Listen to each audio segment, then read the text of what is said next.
ഈശോ മിശിഹായ്ക്ക് സ്തുതിയായിരിക്കട്ടെ. ഈശ്വരത്തെ സ്നേഹിക്കപ്പെട്ട സഹോദരരെ, ആഭ്യന്തര കർമ്മി ആത്മീയതയുടെ 207ാമത്തെ സെഷനാണല്ലോ ഇത്. 6ാം സദനത്തെക്കുറിച്ചുള്ള 47ാമത്തെ വിചിന്തനവും. Hallelujah, hallelujah. 6ാം സദനത്തെക്കുറിച്ചുള്ള 9ാമത്തെ അധ്യായത്തിന്റെ 5ാമത്തെ ഖണ്ഡികയിലേക്കാണ് നമ്മളിന്ന് കടക്കുന്നത്.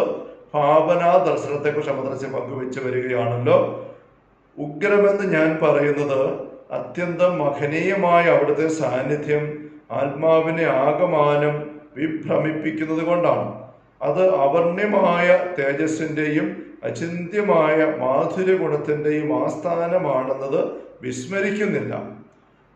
ഇത് ഒരേ സമയം മാധുര്യവും ദൈവിക തേജസ്സും ആണ്. അതേസമയം അതൊരു ഭ്രമിപ്പിച്ച് കളയുന്ന, വിഭ്രമം ഉണ്ടാക്കുന്ന ഒരു അനുഭവം തന്നെയാണ്. അതുകൊണ്ട് അമദ്രസ പറയുന്നതൊരു ഉഗ്രമായ ഒരു അനുഭവമാണ്. ഒരു രൂപം, അതേപോലെ കഴിഞ്ഞ കണ്ടേ പറഞ്ഞ മദ്രസ അത് ഉഗ്രമായ ഒരു അനുഭവമാണെന്ന് പറയുകയാണ്.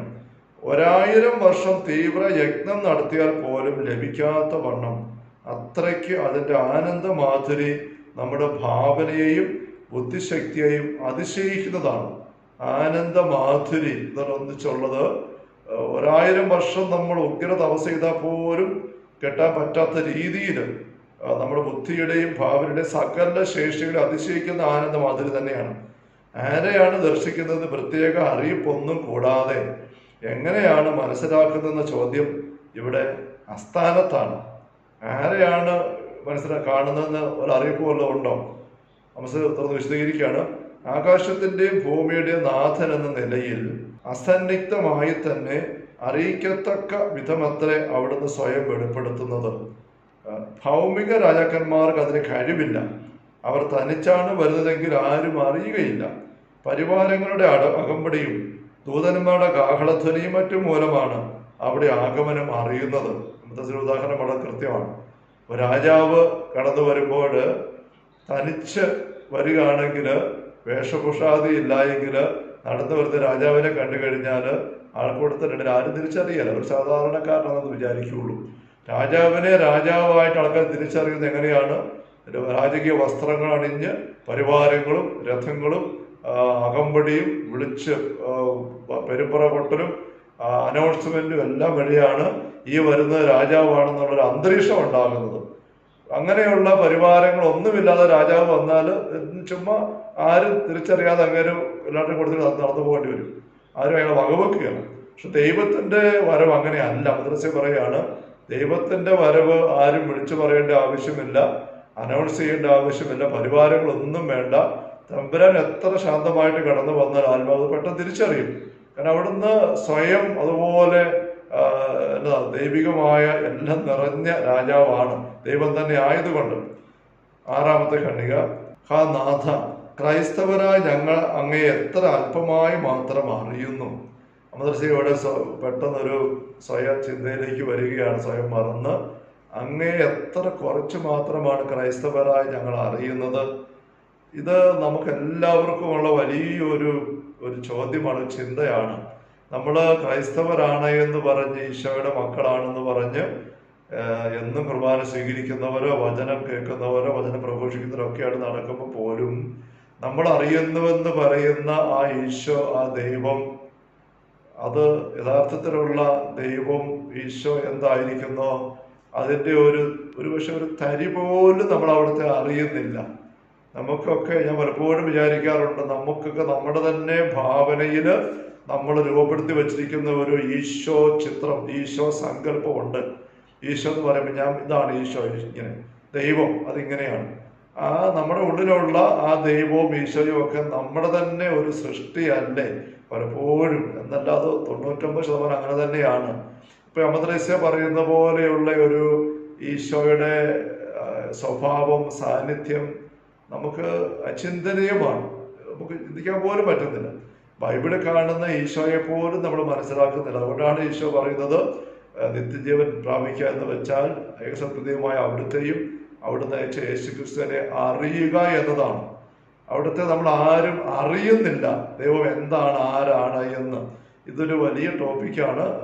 നമ്മൾ അത്ര ഒന്ന് ചിന്തിച്ചു വെക്കാം. ഇവിടെ ഈശോയുടെ ഈ രീതി കാണുമ്പോൾ അമദ്രസ്യ പറയുകയാണ്, അങ്ങയെ ക്രൈസ്തവരായി ഞങ്ങൾ എത്ര അല്പമാത്രമായിട്ടാണ് അറിയുന്നത്. അങ്ങയെ പ്രേമഭാജനവുമായി സല്ലപിക്കുവാൻ അതീവ സ്നേഹത്തോടെ വരുന്ന അങ്ങയുടെ ദർശനം ഇത്ര ഭീകരമായി തോന്നുന്നുവെങ്കിൽ അങ്ങ് ഞങ്ങളെ വിധിക്കുവാൻ വരുന്ന ആ ദിവസത്തെ അനുഭവം എന്തായിരിക്കും? അമൃതത്തിൽ ചിന്ത ഇങ്ങനെ പഠിക്കാൻ പോകുന്നത്, ഇത്ര സ്നേഹത്തോടുകൂടെ ആത്മാവിൻ്റെ കൂടെ ആയിരിക്കാനും തന്നെ വെളിപ്പെടുത്താനുമായിട്ട് ഈശോ ഇങ്ങനെ ഒരു ഭാവന ദർശനം വഴി തന്നെ കാണിച്ചു കൊടുക്കുമ്പോൾ ആത്മാവിനുണ്ടാകുന്ന അനുഭവം വലിയ മാധുര്യവും കരുത്തും എല്ലാമാണെന്ന് ഒരു വശത്ത് പറഞ്ഞാലും തേജസ്സുമാണെങ്കിലും മറുവശത്ത് വലിയ വിഭ്രമിച്ചു പോകുന്ന അവസ്ഥയുണ്ട്. ഇത്ര സ്നേഹത്തോടെ വരുന്ന ഈശോയുടെ തനി നിറം ഇത്ര വന്ന് അവിടുന്ന് വെളിപ്പെടുത്തുന്ന അല്പം ഒന്ന് കണ്ടു കഴിയുമ്പോൾ പോലും ഇതാണ് അനുഭവമെങ്കിൽ അവിടുന്ന് വിദ്യാളനായിട്ട് വരുന്ന ആ രംഗം അവിടുത്തെ നമ്മൾ കാണുമ്പോൾ സ്വീകരിക്കുമ്പോൾ നമുക്ക് എന്തായിരിക്കും തോന്നുക, എന്തായിരിക്കും നമ്മുടെ അനുഭവം എന്ന് മദ്രസ ചിന്തിക്കുകയാണ്. പുത്രിമാരെ, എൻ്റെ പിതാവിനാൽ ശപിക്കപ്പെട്ടവരെ അകന്നു പോകുവിൻ എന്ന അവിടുത്തെ ഉഗ്രശാസനം എത്ര ഭയങ്കരമായിരിക്കും. ദേവമനുഷ്യന്റെ സ്നേഹിതയ്ക്കകത്ത് ഈശോ മരിയവർദ്ധനത്തെ ദർശനങ്ങൾ കാണുമ്പോൾ ഈശോ ഇങ്ങനെ മർക്കടപുഷ്ടിയോടെ അല്ലെങ്കിൽ അവിശ്വാസത്തോടെ പരീക്ഷിക്കാൻ വേണ്ടി യഹൂദരൊക്കെ നിയമത്തിന് പരിശീലനമൊക്കെ വന്ന് ചോദിക്കുകയൊക്കെ ചെയ്യുന്ന ചില അവസരങ്ങളിൽ ഈശോ അവിടെ കോപത്തോടെ നോക്കുമ്പോൾ ആ നോട്ടത്തിൻ്റെ രൂക്ഷത ദർശനം കാണുന്ന മരിയവർദ്ധനത്തെ പറയുകയാണ്, അത് കണ്ടു നിൽക്കാൻ പറ്റുന്നില്ല, പേടിച്ച് അരണ്ടു പോകുന്നു. നോക്കി നിൽക്കാൻ പറ്റിയല്ല, എന്നെ അല്ല നോക്കിയതെങ്കിൽ പോലും ഫൗസ്റ്റീനയും തന്നെ ഡറി ഇത് തന്നെ എഴുതുന്നുള്ളൊരു ധ്യാനത്തിന്റെ അവസരത്തിൽ അശ്രദ്ധമായിട്ട് സിസ്റ്റേഴ്സ് 3 പേരുടെ നിറക്ക് ഈശോ ഇങ്ങനെ വിഷമത്തോടെ നോക്കുന്നത് കണ്ടപ്പോൾ ഫൗസ്റ്റീനയ്ക്ക് വിറച്ചുപോയി എന്ന് പങ്കുവെക്കുന്നുണ്ട് തൻ്റെ ഡയറിയിൽ. അപ്പോൾ ദൈവത്തിൻ്റെ ആ ഒരു പ്രാഭവം എന്ന് പറയുന്നത് നമ്മൾ ആരും ഒരിക്കലും ചിന്തിച്ചിട്ടോ അറിഞ്ഞിട്ടോ ഒന്നുമില്ല എന്നുള്ളത് നമ്മൾ മനസ്സിലാക്കണം. 7ാമത്തെ ഖണ്ഡിക, ദൈവം ആത്മാവിന് നൽകുന്ന ഈ അനുഗ്രഹം നാം സ്മരിക്കുമ്പോൾ ആ ഉഗ്രശാസനത്തിൻ്റെ ഓർമ്മയും നമ്മുടെ മനസ്സിലുണ്ടായിരിക്കട്ടെ. ആ വിചാരത്തിൻ്റെ ഗുണം അല്പമൊന്നുമല്ല. മഹാപുണ്യവാനായ വിശുദ്ധ ജെറോം അതിൻ്റെ ഓർമ്മ നിരന്തരം പുലർത്തിയിരുന്നു. സന്യാസക്രമത്തിൻ്റെ കർക്കശതയിൽ നിന്നുളവാകുന്ന ക്ലേശങ്ങളെ നിസ്സാരമായി ഗണിക്കുവാൻ സഹായകമായിരിക്കും. വിശുദ്ധ ജെറോം ഈ അന്ത്യവിധിയിൽ ഈശോ വരുന്ന ആ വിദ്യാളനെ വരുമ്പോഴുള്ള അവിടുത്തെ ഗാംഭീര്യവും ഭയാനകമായ ഗൗരവവും കാർക്കശ്യവും അല്ലെങ്കിൽ ആ വിധിയാളിൻ്റെ ഭാവം അത് വിശുദ്ധ ജെറോം എപ്പോഴും തൻ്റെ ഉള്ളിൽ സൂക്ഷിച്ചിരുന്നു. ആ ഒരു ചിത്രം അദ്ദേഹത്തിന് തൻ്റെ സന്യാസീവത്തിൻ്റെ ബുദ്ധിമുട്ടുകളോ കാർക്കശ്യമോ ഒക്കെ അഭിമുഖീകരിക്കാൻ വലിയ സഹായമായിട്ട് ഭവിച്ചുവെന്ന് നമ്മൾ സൂചിപ്പിക്കുകയാണ്. സന്യാസകർമ്മത്തിൻ്റെ ക്ലേശങ്ങൾ, നമ്മുടെ ജീവിതത്തിൻ്റെ പോരാട്ടത്തിൻ്റെ ബുദ്ധിമുട്ടുകൾ അവ എത്ര തന്നെ ദീർഘമായിരുന്നാലും നിത്യത്വത്തോട് തുലനം ചെയ്യുമ്പോൾ ഒരു നിമിഷം മാത്രമെന്ന് തോന്നും. അങ്ങനെ ഒരു കമ്പാരിസൺ ജെറോമിന് ഉപകാരപ്പെട്ടു, അത് മദ്രസയ്ക്ക് അതിന് ഉപകാരപ്പെട്ടിട്ടുണ്ട്. അസ പറയുകയാണ്, ഞാൻ മഹാദുഷ്ടയാണെങ്കിലും നരകത്തിലെ ദുരിതങ്ങളെ ഒരിക്കലും ഭയപ്പെട്ടിരുന്നില്ല എന്ന് പരമാർത്ഥമായി പറയാം. കാരണം കൃപയും മാധുര്യവും സ്നേഹവും വഴിഞ്ഞൊഴുകുന്ന അവിടുത്തെ ആ തൃക്കണ്ണുകളിൽ ശബ്ദന്മാർ ദർശിക്കാനിരിക്കുന്ന ഉഗ്രകോപത്തോട് തുലനം ചെയ്യുമ്പോൾ നരകയാതനകൾ കേവലം നിസ്സാരമായിട്ടാണ് എനിക്ക് അനുഭവപ്പെട്ടിരുന്നത്. ഇത് നമുക്ക് പെട്ടെന്ന് കിട്ടിയരാത്ത ഒരു ചിന്ത അമ്മദ്രേസ്യ പക്ഷെ ആത്മാർത്ഥമായിട്ട് പറയുകയാണ്. നരകത്തിലെ പീഡകൾ പോലും അമ്മദ്രേസ്യക്ക് ഓർക്കുമ്പോൾ വലിയ ഭയം തോന്നുന്നില്ല. പക്ഷേ തമ്പുരാന്റെ കണ്ണുകളിൽ നിന്ന് ശപിക്കപ്പെട്ടവരെ എന്നെ അകന്നു പോകുവിൻ എന്ന് പറയുന്ന ആ തിരുമുഖം, ആ കണ്ണുകളുടെ തീവ്രത, നൊമ്പരം, അത് അഭിമുഖീകരിക്കുക നരകത്തിൻ്റെ വേദനയെക്കാളും ഭീകരമാണ്. അമ്മദ്രേസ്യ അനുഭവ കരുത്തോടെ പങ്കുവെക്കുകയാണ്. വീണ്ടും പറയുകയാണ്, നമുക്ക് അങ്ങോട്ടൊന്നും കയറി ചെന്നിയാൻ പറ്റുന്നില്ല. നരകത്തിലെ പീഡ, അതിൻ്റെ ഭീകരത നമുക്ക് ഏതാണ്ട് ഒരു ഊഹം കിടപ്പുണ്ട്. അതിനേക്കാൾ ഭീകരമാണ് ഈശോയുടെ ഈ ഒരു കോപത്തിന് ഇരയാവുക എന്നുള്ളതെന്ന് പറയുമ്പം നമുക്കത്ര കിട്ടുന്നില്ല എന്നെനിക്ക് തോന്നുകയാണ്. ആ വ്യസനം താങ്ങും എൻ്റെ ഹൃദയത്തിന് ശക്തിയില്ല. ആയുഷ്കാലം മുഴുവനും എൻ്റെ അനുഭവം ഇതാണ്.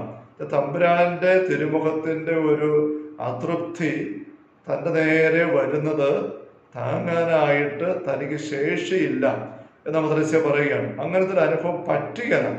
ഈശോ എന്നെ കോപത്തോടെ നോക്കാൻ ഇടവരുക, അവിടുത്തെ അപ്രീതിക്കാൻ വിഷയമാവുക എന്ന് പറഞ്ഞാൽ ഞാൻ മഹാദുഷ്ടയാണെങ്കിലും എനിക്ക് താങ്ങാൻ പറ്റുകയില്ല. അവിടുത്തെ കാരുണ്യവും കൃപയും സ്നേഹവും വഴിഞ്ഞൊഴുകുന്ന അതാ എനിക്ക് പറ്റുള്ളൂ. അത് ഇന്നതായി പോയാൽ എനിക്ക് സഹിക്കാൻ പറ്റിയല്ല. എൻ്റെ ആയുഷ്കാലം മുഴുവനുള്ള അനുഭവം ഇതാണ്. അപ്പോൾ ഭാവനാദർശനം എന്ന അനുഗ്രഹം വഴി അവിടുന്ന് സമീപിക്കുന്ന ആത്മാവിൽ എന്തുമാത്രം ഭയഭക്തി വണക്കമായിരിക്കും അങ്കുരിക്കുന്നത്.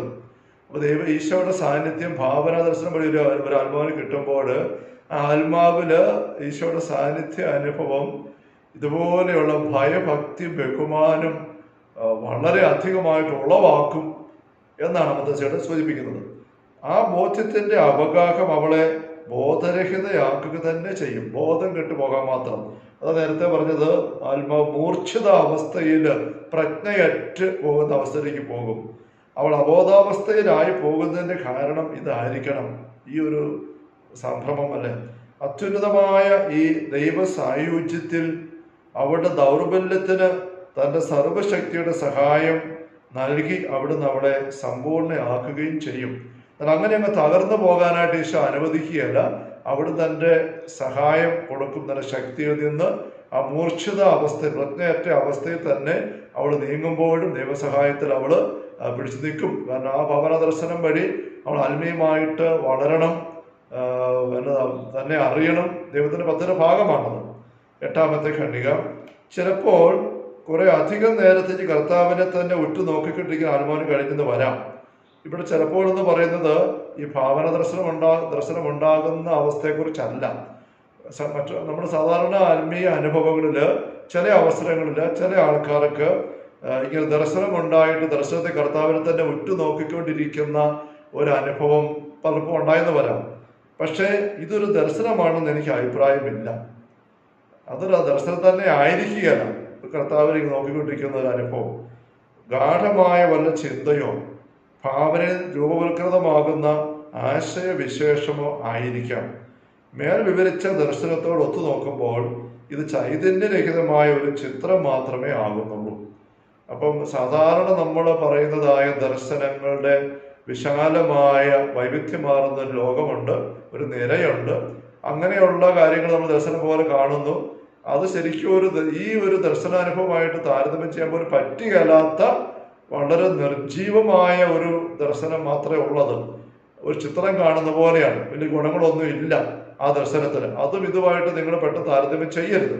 അപ്പൊ നമ്മൾ അമൃതേശ്വരി ഭാവന ദർശനം ശ്രദ്ധിക്കുമ്പോൾ ചിലപ്പോൾ നമുക്ക് തോന്നാം, നമ്മൾ ചിലപ്പം ധ്യാനം കൂടിയപ്പോഴോ പ്രാർത്ഥിച്ചിരുന്നപ്പോഴോ ഒക്കെ നമുക്ക് ചില ദർശനങ്ങൾ കിട്ടിയിട്ടുണ്ടാവും.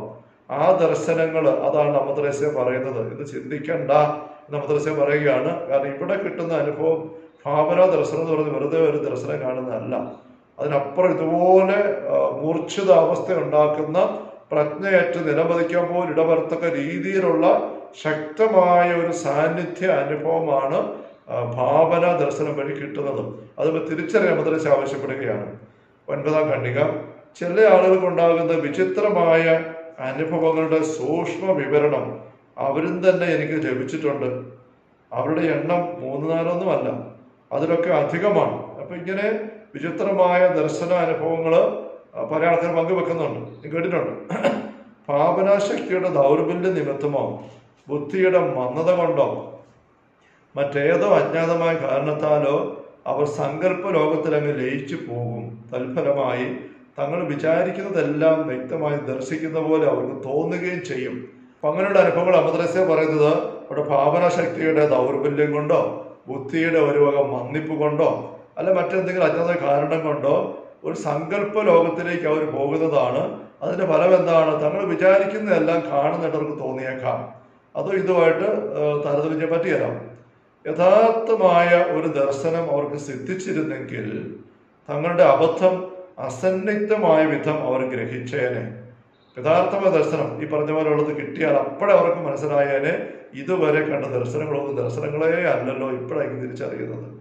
പക്ഷെ അവർ കാണുന്നതെല്ലാം അവരുടെ സ്വന്തം ഭാവനയുടെ വേല മാത്രമാണ്, സ്വന്തം ഭാവനയുടെ ഒരു പ്രത്യേക പ്രവർത്തനമാണ്. അതിൽ നിന്ന് യാതൊരു സൽഫലവും ഉളവാകുന്നില്ല. അതാണ് വ്യത്യാസം.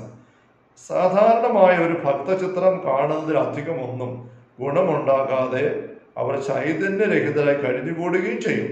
ദർശനമുണ്ടായി കർത്താവിനെ കണ്ടു, അത് കഴിഞ്ഞിട്ട് തന്നെ അവരുടെ ജീവിതം അതേപടി തന്നെ തുടരുകയാണ്, പഴയപടി തന്നെ തുടരുകയാണ്, ഒരു മാറ്റമൊന്നുമില്ല. അപ്പോൾ ഒരു സാധാരണ ഒരു നല്ലൊരു ഭക്തചിത്രം കണ്ടിട്ട് നമ്മൾ ഇറങ്ങി കഴിയുമ്പോൾ ആ പടത്തിൻ്റെ ഒരു ഓർമ്മ മനസ്സിൽ കിടപ്പുണ്ട്, കണ്ടതിന് സന്തോഷമുണ്ട്, അതിന് വ്യക്തതയുണ്ട്. പക്ഷെ അതിനപ്പുറം ജീവിതത്തെ മാറ്റിമറിക്കാൻ ശക്തമായ ഒരു ദൈവ അനുഭവത്തിലേക്ക് കൊണ്ടുപോകാനൊന്നും ആ ഒരു ചിത്രം കാണുന്നതുകൊണ്ട് ഉപകാരപ്പെടുന്നില്ല. എന്ന് പറഞ്ഞ പോലെ ഇങ്ങനെയുള്ള ഇങ്ങനെയുള്ള ദർശനങ്ങൾ വരുമ്പോൾ അങ്ങനെ പടം കാണുന്ന അനുഭവം മാത്രമേ ഉള്ളൂ. ഇത്തരം അനുഭവങ്ങൾ ഒട്ടും തന്നെ ശ്രദ്ധാർഹമല്ലെന്ന് പരക്കെ സമ്മതിക്കപ്പെട്ടിട്ടുള്ളതാണ്. വെറും സ്വപ്നങ്ങളെക്കാൾ വളരെ വേഗം വിസ്മൃതി ലയിക്കുകയും ചെയ്യും. അത് പെട്ടെന്ന് മറന്നും പോകും. സ്വപ്നം കണ്ട് എണീറ്റ് വരുമ്പോൾ ഒന്ന് ഓർക്കും, പിന്നെ ഓർക്കുന്നേ ഇല്ല. അങ്ങനെ തീർന്ന ദർശനങ്ങളാണ്. പക്ഷെ ഇതങ്ങനെയല്ല ഭാവന ദർശനം. ആ വ്യത്യസ്തയോടെ വ്യക്തമാക്കുകയാണ്. ഹല്ലേലൂയ, ഹല്ലേലൂയ.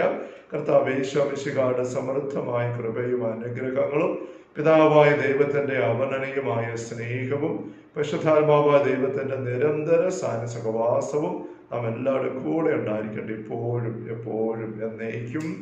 ആമേൻ. ഈശോ മിശിഹായ്ക്ക് സ്തുതിയായിരിക്കട്ടെ.